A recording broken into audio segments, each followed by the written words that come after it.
저는 오늘 이 시간에 성경이 말씀하는 보배로운 백성이란 어떤 의미가 있는가를 좀 구체적으로 설명하면서 은혜를 나누려고 해요. 여러분, 성경이 말씀하는 보배로운 백성은 어떤 의미가 있을까요? 구체적으로 다음과 같은 의미가 있어요. 그 중에 첫 번째가 뭐냐면, 보배로운 백성은 하나님의 언약을 믿고 지키는 자들을 가리켜 하시는 말씀이라는 거예요. 보배로운 백성이란 하나님의 언약을 믿고 지키는 자들을 가리켜 하신 말씀이라는 거예요. 그냥 단순하게 그저 귀중하고 그냥 소중한 백성이라기보다도 성경적인 의미의 깊은 의미는 그 안에 바로 하나님의 언약이 담겨 있다는 거예요. 그리고 그 언약을 붙들고 살아간다는 거예요. 그것을 보시고 하나님은 너희는 보배로운 백성이라고 말씀하신다는 거예요. 여러분, 우리가 성부 하나님의 예정하심 따라 성령 안에서 거듭나고 거룩한 백성이 된 걸 깨달을 때 우리들의 마음속에는 천국에 대한 보배로운 믿음을 갖게 돼요. 우리가 정말 주 안에서 거듭나게 되면 하나님의 나라를 소망하게 돼 있어요. 하나님은 이러한 자들을 이제 세상 마지막 때에 하나님께서 오묘한 언약의 약속을 선물로 주시겠다고 우리에게 말씀해 주신 거예요. 하나님이 특별히 구별되어 보배롭게 뽑은 그 백성에게 이제 하나님은 마지막 때에 언약의 약속을 선물로 주시겠다는 거예요. 여러분, 이 말씀이 어디 있습니까? 이 말씀이 신약 베드로 후서 1장 3절로 4절에 이 말씀이 있는 거예요. 4절 말씀 보니까 이로써 그 보배롭고 지극히 큰 약속을 우리에게 주사. 사도 베드로는 이걸 깨달은 거예요. 하나님이 우리를 예정하시고 미리 보시고 보배롭고 지극히 큰 약속, 보배롭고 지극히 큰 약속, 이 약속을 우리에게 주심으로 이 약속으로 말미암아 우리가 썩지 아니하고 죽지 아니하고 신성한 성품, 하나님의 성품에 참여한 자가 될 수 있도록 하나님이 역사해 주셨다는 거예요. 여기 아주 중요한 표현이 있죠. 보배롭고 지극히 큰 약속을 마지막 때에 우리에게 주셔서 우리가 신의 성품에 참여하는 자가 되게 하신다는 거예요. 여러분, 이처럼 이 언약의 말씀을 기억하고 믿고 지키는 자에게는 하나님이 반드시 그 끝을 보장해 주시겠다는 거예요. 신의 성품에, 신성한 성품에 참여한 자가 되게 해 주시겠다는 거예요. 여러분, 신명기 7장 9절에서 11절 보면 하나님은 언약의 백성에게 이런 약속을 하십니다. 언약의 백성에게는 땅에 사는 모든 일이 형통케 하고 그들의 날이 장구하며 그들이 열국 중에 머리가 되는 축복을 주시고 이 축복이 천대까지 이르게 하시겠다고 이런 놀라운 복을 주셨어요. 하나님의 언약의 백성을 하나님이 이토록 사랑하시는 거예요. 그런데 이 언약의 말씀을 불신하고 무시하고 불순종하게 되면 하나님은 반드시 그들에게 냉정하게 등을 돌리신다는 거예요. 그리고 그 다음에 그들에게는 무서운 심판이 임하게 된다고 선민 이스라엘 백성들에게 하나님을 말씀해 주셨어요. 사랑하는 여러분, 오늘 이 말씀을 여러분 꼭 기억하세요. 이처럼 하나님은 하나님 자신이 세운 언약에 대해서 얼마나 귀하고 얼마나 가치 있게 여기시는지 특별히 우리가 구약의 신명기서 전체를 보면 이 사실을 너무너무 잘 이해할 수가 있어요.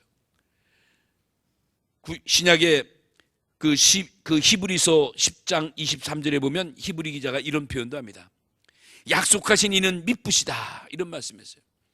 하나님은 미쁘신 하나님이라는 거예요. 여러분, 따라서 우리 하나님의 언약도 미쁘신 언약인 줄로 믿습니다. 우리가 성경에 보면 왕왕 이 미쁘다는 단어가 나와요.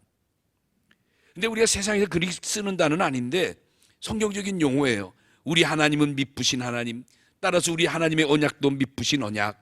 이 미쁘다는 것이 우리가 흔히 이쁘다라는 단어가 있어서 자꾸 혼동이 될 수도 있는데 이 미쁘다는 말은 원래 그 원어에 보면 세 가지 뜻이 있어요. 믿었다, 이런 뜻이에요. 믿었다, 참 믿음직스러워, 믿을만해 할 때 그 뜻이 미쁘다예요. 두 번째, 신뢰할 만하다, 이런 뜻이에요. 저분은 의심할 여지가 없어, 확실한 사람이야, 신뢰할 만하다. 세 번째, 진실되다는 의미가 있어요. 진실되다. 처음과 끝이, 그렇죠, 시종이 일관하단 말이 있죠. 여러분, 우리 하나님은 이렇게 천지가 없을지라도 한 번 약속하신 것, 한 번 언약하신 것에 대해서는 처음부터 끝까지 변치 않고 이루시는 하나님이신 줄로 믿습니다. 그래서 우리 하나님은 미쁘신 하나님이요, 하나님의 언약도 미쁘신 언약이 되는 거예요. 사랑하는 여러분, 여러분과 저는 하나님께서 하늘에 간직된 썩지 않고 더럽지 않고 쇠하지 않는 기업을 준비하셔서 바로 우리들에게 허락해 주신 줄로 믿습니다. 우리는 이런 하나님의 거룩한 기업을 받은 자들이에요. 그러므로 우리는 세상에 보이는 것에 유혹돼서는 안 되고, 무슨 일이 있어도 하나님의 언약 속에 살아가는 언약의 백성이 돼야 된다는 거예요. 그 구약의 에스겔서에 보면요, 에스겔서 20장 37절 말씀에 이런 표현이 있어요. 내가 너희를 언약의 줄로 메어두었다. 하나님이 하나님의 백성 이스라엘 백성을 언약의 줄로 꽁꽁 메어놨다는 거예요. 그러니까 그들이 어디 있든지 어느 상황에 있든지 하나님의 언약의 줄을 벗어나면 안 된다는 거예요.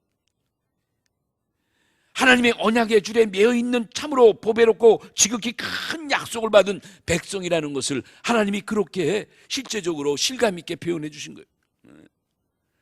내가 너를 언약의 줄로 꽁꽁 매놨어. 무슨 얘기죠? 언약을 벗어나지 말라는 거예요. 무슨 일이 있어도 언약을 붙들고 살아가라는 거예요. 그러므로 우리가 천국에 입성할 때까지 하나님의 언약의 약속의 말씀을 뿌리치지 말고 굳게 붙잡아 지켜내는 자가 참으로 복된 자가 되는 거예요. 여러분, 시편 25편 10절 말씀 보니까 여호와의 모든 길은 그의 언약과 증거를 지키는 자에게 인자와 진리로다 하셨다고 그랬어요. 하나님의 모든 길은 그의 언약과 증거를 지키는 자에게 인자와 진리가 되신다는 거예요. 이처럼 하나님이 우리를 보배로운 백성이라고 하시는 가장 근본적인 것 중에 하나가 뭐냐면, 우리 안에 하나님의 언약을 주셨고 우리가 그 언약을 지켜나갈 때에 하나님은 우리를 보배로운 백성이라 칭해 주신다는 거예요. 여러분, 여러분은 과연 보배로운 백성이라 불림받을 수 있습니까?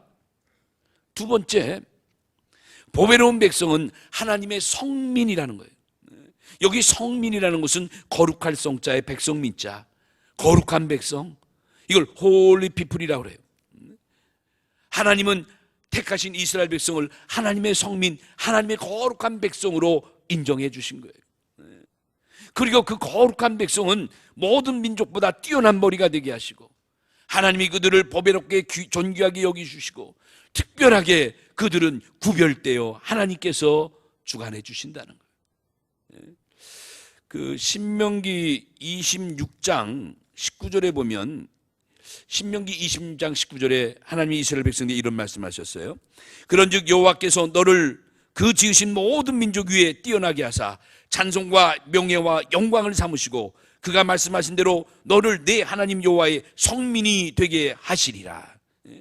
하나님이 이스라엘 백성들을 수많은 열방 가운데 택하시고 그들을 모든 민족에게 뛰어나게 하시고 그들 민족을 통해서 하나님의 영광을 찾게 하신다는 거예요. 그래서 너희들은 여호와의 성민이라고, 거룩한 백성이라고 하나님께서 칭해 주셨다는 거예요. 여러분, 얼마나 놀라운 축복이에요.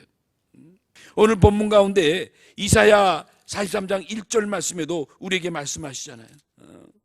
야곱아, 너를 창조하신 여호와께서 지금 말씀하시느니라. 이스라엘아, 너를 지으신 이가 말씀하시니라. 너는 두려워하지 말라. 내가 너를 구속하였고 내가 너를 지명하여 불렀나니 너는 내 것이라. 여러분, 하나님이 지금 우리에게 향하신 말씀인 줄로 믿습니다. 너는 내 것이라는 거예요. 걱정하지 말라는 거예요. 내가 너를 구속하여 지명하여 불렀다는 거예요. 그러니 여러분, 우리가 얼마나 대단한 존재예요. 말 그대로 보배로운 존재지요. 이러한 보배로운 존재로 택함받은 우리들이 해야 될 일을 역시 오늘 본문 이사야 43장에서는 이렇게 말씀해요. 이사야 43장 21절 보니까 이 백성은 내가 나를 위하여 지었나니 나를 찬송하게 하려 함이니라. 여러분, 하나님이 우리를 보배로운 백성으로 택한 목적이 있으세요. 이유가 있다는 거예요. 여러분, 이 시대에 여러분을 하나님이 보배로운 백성으로 택하신 분명한 목적이 있다는 거예요.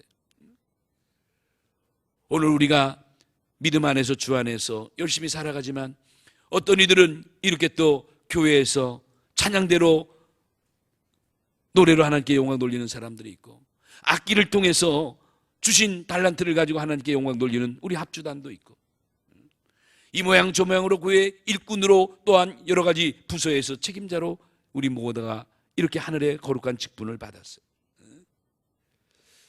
여러분, 우리가 하나님이 불러서 너는 내 것이라 보배로운 백성이라 칭해 주셨는데, 그래서 하늘의 모든 직분도 주시고 이렇게 귀하게 해 주셨는데, 그 목적이 뭐냐? 결국 나를 지으시고 나를 부르시고 나에게 이런 귀한 영광을 주신 그 하나님 앞에 하나님을 찬송하게 하기 위해서 나를 오늘까지 이렇게 이끌어 주셨다는 거예요. 여러분, 우리가 정말 하나님을 찬양하고 하나님께 영광된 삶을 우리가 살아갑니까? 이제 세 번째로 성경에 보니까 이 보배로운 백성의 세 번째 의미를 저는 이렇게 정리했어요. 보니까 보배로운 백성이란 누구냐? 예수님의 보배로운 피로 죄사함을 받은 자들, 예수님의 보배로운 피로 죄사함을 받은 자들 가리켜서 우리는 보배로운 백성이라 이렇게 성경에서 말한다는 거예요. 우리는 흔히 예수님의 피를 보배로운 피 해서 보혈 이런 단어 많이 쓰죠. 십자가의 보혈 할 때 이 보혈이 그 보배로울 보자예요. 그리고 피혈자예요. 여러분, 예수님의 보혈의 은총 때문에 우리가 얼마나 놀라운 축복을 받아요. 사실 아담 타락 이후에 모든 인생은 다 죄인이요 악인이에요. 어둠의 자식들이에요. 하나님의 언약을 일방적으로 파기해 나간 이 아담의 후예들은 말 그대로 악인이요 죄인이요 어둠의 자식들이에요.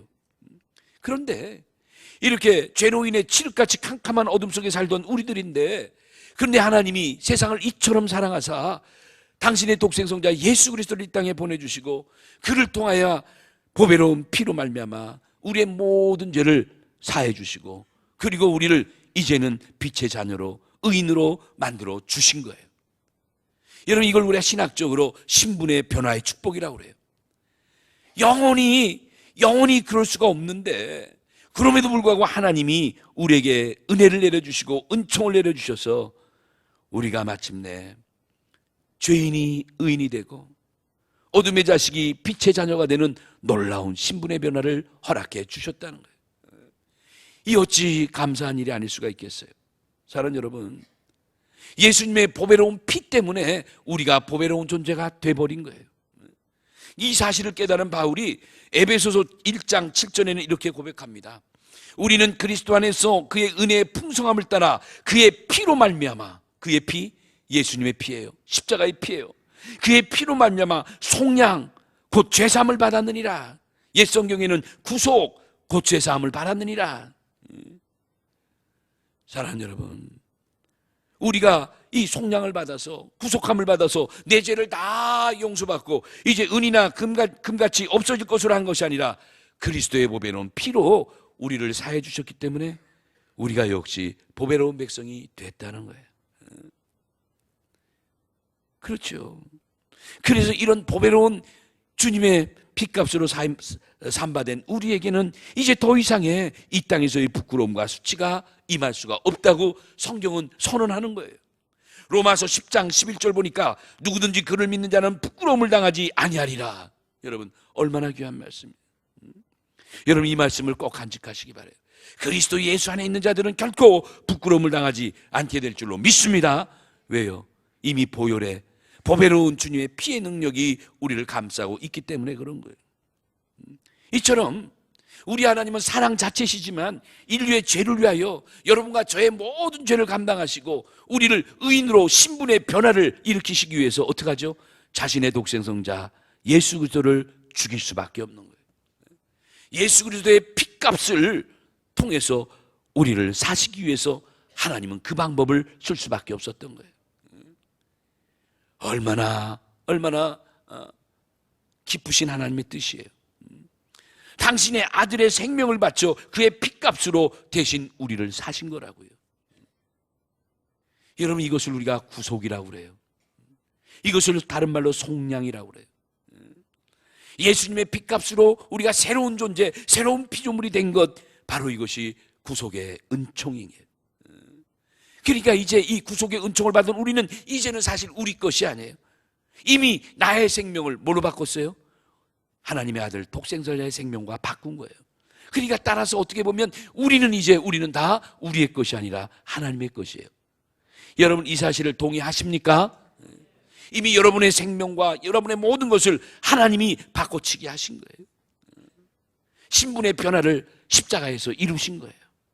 그래서 이제 나는 내 안에 내가 사는 것이 아니라 내 안에 오직 나를 살리신 그리스도가 사신 것이라고 고백될 때 이것이 참된 우리들의 모습인 거예요.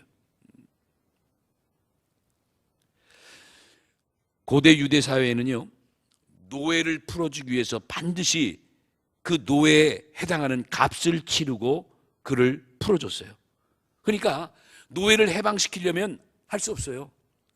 노예 주인에게 그 노예 값을 얼마 됐는지 그 노예 값을 지불하고 그를 빼낼 수가 있었다는 거예요. 요즘 우리 재판제도에 보석금 제도가 있죠? 좀 비슷하다고 할까요?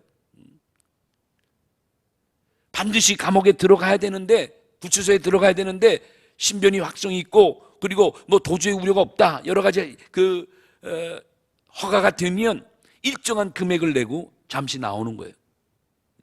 재판이 끝날 때까지. 이와 같이 노예를 풀어주고 죄인을 해방시키기 위해서는 반드시 바치는 대가, 그 프라이스가 있어야 돼요. 이걸 속전이라고 그래요. 여러분 따라합시다. 속전. 이 속전이라는 게 뭐냐면 박불속 돈전자를 써요. 속전.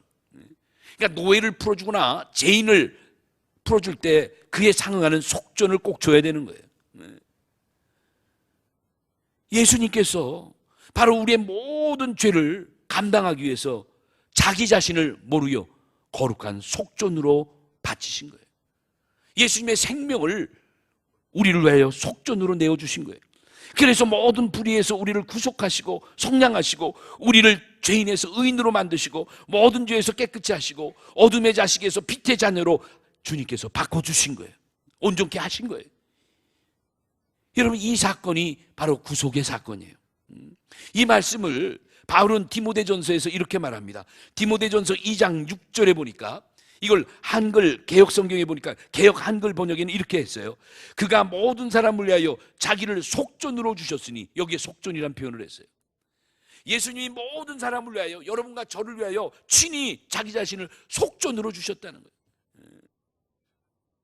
이걸 우리 성경에는 바로 자기 자신을 모든 사람을 위하여 대속물로 주셨더라. 대속물이라는 단어로 번역을 바꿨어요. 여러분, 이게 복음 아닙니까?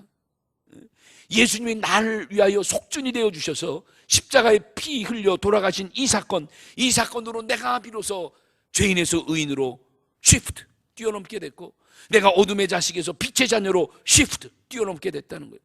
이 놀라운 축복의 변화를 이루신 것은 바로 예수님의 놀라운 구속의 은총인 줄로 믿습니다. 우리가 이 복음을 들을 때, 이 복음을 믿을 때 믿는 순간 약속의 성령이 우리의 심령에 인침을 허락해 주시는 거예요. 그러니까 여러분, 오늘 이 시간에 이 놀라운 십자가의 역사가 나를 위하여 우리 주님께서 이루신 이런 놀라운 속량의 역사라는 걸 믿을 때 성령은 우리의 마음을 인쳐주신다는 거예요. 그리고 우리에게 하나님의 소유물로 된 새 이름을 허락해 주시는 줄로 믿습니다. 그러니까 여러분들에겐 이미 이러한 새로운 이름, 거룩한 이름을 하나님이 주신 거예요. 여러분의 이름들이 다 거룩한 생명책에 기록되어 있다는 거예요. 여러분, 이 시간 여러분들이 이런 은혜 가운데 이 시대에 참된 언약의 백성이 됐다는 것을 확실히 깨닫고 또한 이러한 믿음을 갖고 살아가는 여러분 되시기 바랍니다. 지난주에 우리는 참으로 여러 가지 많은 혼란과 아픔을 경험했습니다. 이제 하나님을 믿는 우리 모든 백성들은 이제 우리나라의 앞날을 하나님 앞에 놓고 우리 모두가 필사적으로 기도할 때가 된 거예요. 저는 지난 금요일 날 오전에 이 소식을 대하고 여러 가지 많은 혼란 속에서 과연 우리가 어떻게 되는 것인가 묵상하면서, 저는 그날 저녁 때 우리 금요 활력기도에 나온 우리 성도들에게 뭐라 할 말도 없고 또 그러할 기분도 안 되고 여러 가지 잡잡한 마음 속에서 저는 우리 모든 성도가 이제는 나라와 민족을 하나님 앞에 맡기고 필사적으로 하나님의 도우심을 구하는 일밖에 없다고 설파를 했어요. 사랑하는 여러분, 우리 언약의 백성이 된 우리들, 하나님이 보배로운 백성으로 직함받는 우리들은 이제 오직 나라의 흥망성쇠를 오직 하나님 앞에 맡기며 이 흥망성쇠를 주관하신 하나님을 소망하는 일에 전력을 다해야 될 줄로 믿습니다. 저는요 2, 3일 동안 성경을 보고 기도하는 가운데 특별히 성경 한 군데에 이 말씀이 제 마음을 위로하고 이 말씀 속에 뭔가 힘을 얻게 됐어요. 바로 그 말씀이 어디냐면 그 말씀이 바로 신명기 32장 39절의 말씀이에요. 꼭 기억하세요. 신명기 32장 39절 말씀. 여기 하나님이 이스라엘 백성들이 주신 말씀인데 혹시 여러분 성경 찾을 수 있으면 구약의 315쪽 신명기 32장 39절 한번 찾아보세요. 오늘 이 아침에 살아계신 우리 주님께서 축복의 백성이요 거룩한 보배로운 백성 된 여러분과 저에게 우리 민족에게 주신 하나님의 말씀으로 들려지는 역사가 있으시길 바랍니다. 우리 한번 다 같이 한번 읽어봐요. 신명기 32장 39절입니다. 다 같이 시작. 이제는 나 곧 내가 그인 줄 알라. 나 외에는 신이 없도다. 나는 죽이기도 하고 살리기도 하며 상하기도 하며 낫기도 하나니 내 손에서 능히 빼앗을 자가 없도다. 아멘. 여러분, 나 외에는 신이 없도다. 나는 죽이기도 하고 살리기도 하며 상하기도 하며 낫기도 하나니 내 손에서 능히 빼앗을 자가 없도다 하신 하나님, 그 하나님이 우리의 하나님이 되시고 우리의 주님이 되실 줄로 믿습니다. 무슨 말씀이에요? 한 개인과 나라의 흥망성쇠를 누가요? 하나님이 주관하신다는 거예요. 여러분, 우리의 진정한 왕이 누굽니까? 우리 믿는 사람들의 진정한 왕은, 우리 믿는 사람의 진정한 대통령은 바로 우리 주님이 우리의 대통령, 우리의 왕이 되셔야 될 줄로 믿습니다. 그래요. 이제 이 말씀 가지고 우리는 다시 한번 소망 삼아 또 일어나야 되는 거예요. 수많은 민족의 상처와 아픔과 분열을 이제 우리 믿는 사람들이, 하나님을 아는 믿음의 사람들이 흔연히 일어나서 그들을 감싸고 그들을 하나 되게 하는 역할에 우리 교회가, 우리 성도들이 앞서 나가야 될 줄로 믿습니다. 사랑하는 성도 여러분, 오늘도 오늘 본문 말씀을 통해서 너희가 나의 언약을 지키면 내 소유가 되겠고 내가 너희를 보배로운 백성이 되게 하리라 하신 이 축복의 말씀, 이 말씀 가지고 이렇게 하나님, 그럼에도 불구하고 우리 민족을, 우리 백성을 가장 보배로운 백성으로 하나님 믿음 안에서 인정하고 있다는 것, 우리는 하나님의 눈동자 안에 머문 거룩한 백성이 된 줄로 믿습니다. 우리의 흥망성쇠, 우리의 모든 것은 이제 하나님이 주관하고 있다는 거예요. 하늘에 날아가는 참새 한 마리도 하나님의 뜻이 아니면 떨어짐이 없는데 한 나라의 흥망성쇠를 하나님이 주관하고 있다는 이 사실을 우린 다시 한번 상기하면서 다시 한번 나라와 민족을 위해 뜨거운 마음을 가지고 기도하는 우리 모두가 되어야 될 줄로 믿습니다.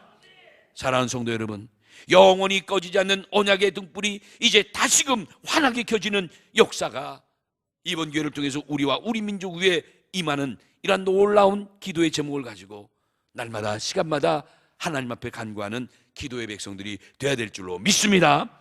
오늘 이 말씀 가지고 어디를 가든지 무엇을 하든지 어느 환경에 있든지 우리는 살아계신 하나님, 그 하나님의 보배로운 백성이 됐다는 이 믿음의 자긍심을 가지고 나를 이기고 상황을 이기고 환경을 극복해 나가는 아름다운 하나님의 백성들, 거룩한 백성들 되시기를 예수님의 이름으로 축원합니다.